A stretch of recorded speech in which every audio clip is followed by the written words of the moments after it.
May tanong sa akin, Boss Rai, ask ko lang po, if naka-receive ka po ng demand letter, understood na po ba na may kaso ka na sa small claims? Thanks po, alright, napakagandang mensahe po nito. Pero bago ho natin sasagutin, imbitahan ko ho muna sana kayo na pakisuportahan po sana ang aking mga social media accounts sa YouTube, Facebook, and TikTok. Dito po sa ating video, alamin po natin kung may katotohanan po ba na pagka pinadalang ka ng demand letter, may kaso ka na automatic, no, na small claims. Pero bago ho yan, disclaimer po muna, hindi po ako abogado. Ako po'y maniningil. Lahat po na sinasabi natin sa ating mga videos based on my experience at syempre po sa ating pong pagsasaliksik at pagtatanong sa mga kaibigan po nating abogado. At isa pa po, hindi ko po kinukonsente ang hindi pagbabayad ng utang dahil ang utang ay responsibilidad at obligasyon na dapat po nating bayaran. Ang hindi po ako pabor ay dun sa maling pamamaraan ng pautang at maling pamamaraan ng paniningil. Sagutin po natin yung pinadala niyo pong mensahe. So sabi niyo nga, is pagka ba naka-receive ng demand letter, understood na may kaso na sa small claims. Okay, so ganito po yan, no? Hindi po, yung pinakamaiksing sagot, hindi. Pero ito, explain natin kung bakit hindi. Kasi po, no, unang-una, no, pagka ho kasi magsasampa kayo ng kasong small claims, requirement po yung demand letter. Okay, bakit po requirement? Kasi ito po yung pagbibigay ng opportunity. No, ito yung huli, no, na pagbibigay ng opportunity doon po sa nakahiram, no, na mabayaran po yung kanyang nahiram, no, sa inyo sa pamamagitan po ng demand letter. Okay?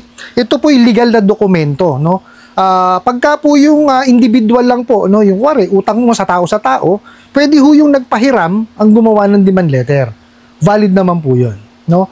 Ngayon, kung yan po mga kumpanya, korporasyon, in our case, dito sa mga bugo katabusadong online lending app na nagpapanggap na na kumpanya, dapat ho yan, abogado ho, no, ang pumipirma. No?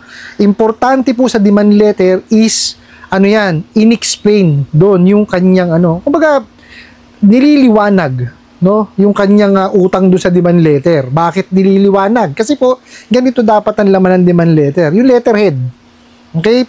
Ang letterhead niyan dapat kung anong pangalan ng kumpanya, address, contact details. Sino po yung padadalan, no?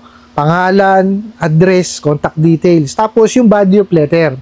Sa body of letter po dapat nakasaad doon kung kailan po nahiram yung kailan po nahiram, tapos yung amount na nahiram, magkano yung naging net interest, magkano naging penalty, gaano kahaba na ba siyang hindi nakakabayad. Tapos, dapat doon bigyan ng pagkakataon or taning. Let's say 15 days.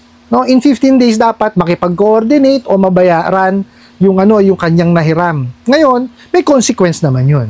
Na in the event na hindi mabayaran, magagamit yung demand letter para makapagsampa na po ng kasong small claims sa small claims court. Yung po ang papel ng demand letter. Pagbibigay po ng pagkakataon pa, yung huling-huling pagkakataon po, no, na makipag-ugnayan doon sa nahiraman at mabayaran po, no, yung nahiram. Kasi it doesn't mean naman po na binigyan kayo ng demand letter kung ano nakalagay doon, yun na kagad. Hindi naman pwede naman kayong kumbaga pumunta, tumawag, makipag-ugnayan kayo doon, no, tapos makipag-usap kayo. Kasi kung ipipilit nila yung yung nakasaad po doon sa demand letter, well, mas marami hong hindi makakabayad. And the fact na nagbigay sila or nagpadala sila ng demand letter po, ito po yung legitimate na demand letter, hindi yung pananakot letter nito mga bugo katabusan ng online lending apps na to, no? Pagka yung kumbaga naggawa sila ng effort na magbigay ng demand letter, ibig sabihin ho nun, binibigyan tayo ng pagkakataon, no, na makipag-coordinate dun sa nahiraman po ninyo. Ganun lamang po yun. Kasi biruin nyo, nagawa na ng effort yung lending company na kumbaga magpadala ng demand letter. So ibig sabihin nun, kumbaga binibigyan kayo ng chance na just coordinate with us, let's talk. So tignan natin kung ano mapag-uusapan. Lahat po ng bagay na pag-uusapan. Pwera lamang po dyan sa mga bugo katabusadong online lending apps. Dahil ang pinapadala po niya mga bugok na yan ay pananakot letter. No, hindi ho demand letter. Biruin nyo, papadalang kayo niyan. Demand letter daw through SMS. Sus Mariusip, paniwala kong email kasi may e-commerce law na tayo, pero SMS walang demand letter. Totoo po. Tapos kung ano-anong batas po ang nakalagay. Sus Mariusip, pag hindi ka nagbayad, basampa ka namin, estapa, small claims, RA 8484, parang ka ng kamuti. Di ba? Hindi ho ka panipaniwala yon. Ngayon, yung pong pagka hindi ko ito mugundo sa demand letter, magagamit po yung demand letter na yon, no, against you. Kumbaga, requirement po kasi ng korte yon, no, yung demand letter na yon para makapagsampa na sila ng kasong small claims case sa inyo. Kailangan kasama sa requirement yun, bukod dun sa sa loan contract, no, or proof na kayo ay nakahiram dun sa lending company plus the demand letter. Lahat po yun nakalagay ho dun sa nakasaad ho yan dun sa statement of claims. Tapos padadalan ho yung ididemanda, no, ng statement of claims tsaka po ng ng schedule para po makapagharap po kung saan man ho yung lugar isinampa yung kasong small claims sa case. Tapos sa simula po mediation muna. Pag-uusapin muna yung dalawang partido, no? So pagka nagkausap sila, kung meron kumbaga meron sila na pagkasunduan na payment terms at kung kailan babayaran, paano babayaran, no? Tapos yun. Kumbaga didesisyonan ni judge. Ang masakit lang doon, pag wala ho naging desisyon yun, papakialaman na po ni judge yan. No, babasahin niya yung ebidensya nung naghahabla.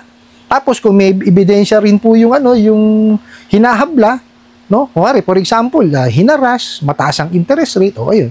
Doon ho magbabase ng desisyon si judge. Kaya ho kalimitan po diyan talo pa yung lending.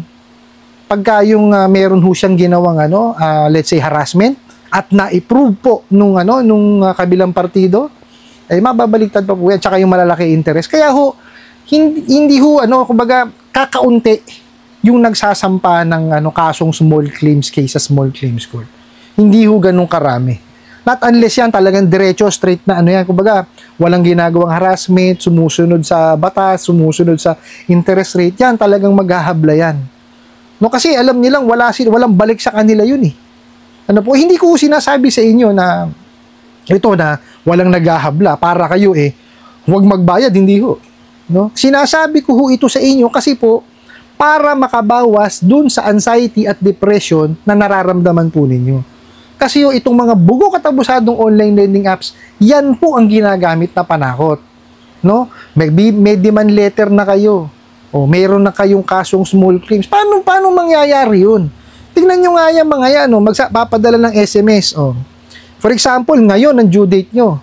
Bukas makakatanggap kayo ng SMS. Meron na kayong kasong small claims sa small claims court. Paano yun? Diba? Hindi ko tatanggapin yun sa small claims court. No? Kasi kailangan i-prove muna nila na ginawa nila yung lahat ng effort para po kayo masingil. Pagka nakita yung due date, for example, due date nga ngayon, sasabihin, bukas meron na kayong kaso na small claims. Pag nakita ni judge yun, basira ba ulo mo? Gaganon lang ni judge yun. Kahapon lang due date, sasampa mo kagad ng small claims. Gawa mo muna ng aksyon. Diba? Singilin mo muna ng tama. Yan mahirap sa mga yan. Wala hong alam sa paniningil. Wala hong alam sa batas. Kaya puro pananakot lamang po ang ginagawa. Doon po sa nagpadala ng katanungan na yan, hindi ibig sabihin na meron kayong demand letter, automatic meron na kayong kasong small claims. Hindi po ganun. It doesn't work that way. Meron yan, may due process po yan. No, kailangan po yan is dumaan muna sa mahabang proseso. Hindi ganun kadali yan. Kaya nga yung mga matitinong lending tsaka financing at banks, nakita nyo po ginagawa, di ba? Nakikipag-usap ng maayos, may mga payment arrangement, pinupuntahan sa bahay pagka talaga hindi mo. Ganun lamang po, hindi mo kailangan pagalitan, sigawan, murahin. 'Di ba? Nagipit na nga Di ba? May problema na pinansyal. Tapos sasalbahihin mo pa. Wala ka ng nun, puso nun. Hindi ka na makatao nun. 'Di ba? Doon sa nagpadala ng katanungan. Well, kagaya na lagi kong sinasabi, pakalmahin niyo yung sarili po ninyo. Pag meron kayong hindi naiintindihan, kung may kakilala kayong mga abogado sa inyong pinagtatrabahuan, tanungin niyo po. Regarding sa na-receive niyo pong mensahe. Di po ba? Tapos, pag-ipunan, simultaneously, gawan niyo ng paraan para po makabayad po kayo. Pagka po yung nahiraman po ninyong OLA ay illegal, fly by night, kung magkano na lamang po yung pinadala sa inyo, yung dinisburse sa inyo, yun na lamang po ang bayaran po ninyo. Now, kung yan naman po ay legal, kasama doon sa online lending platform, no? Makipag-ugnayan ho kayo sa kanila. Ngayon, kung talagang sinasalbahi kayo, i-ano nyo ho, sampahan nyo ho ng reklamo. Andyan po ang SEC, BSP, NPC, PNP, NBI, tsaka po PAOK. No? Sa Metro Manila po, sa Pasay, may one-stop shop. Pagka po kayo nasa malayong probinsya, dyan po sa aking description box, sa aking YouTube channel, nandyan po ang kanilang email address. Po pwede nyo po padala dyan yung inyong reklamo, kalakip po yung inyong ebidensya. Ano po? I hope nasagot ko po itong katanungan na to at sana po yung makatulong. Maraming salamat po sa inyong walang sawang pagsuporta at panonood sa aking mga video. Maraming salamat po sa inyong pag-like, pag-share, pag-comment at pagtatanong.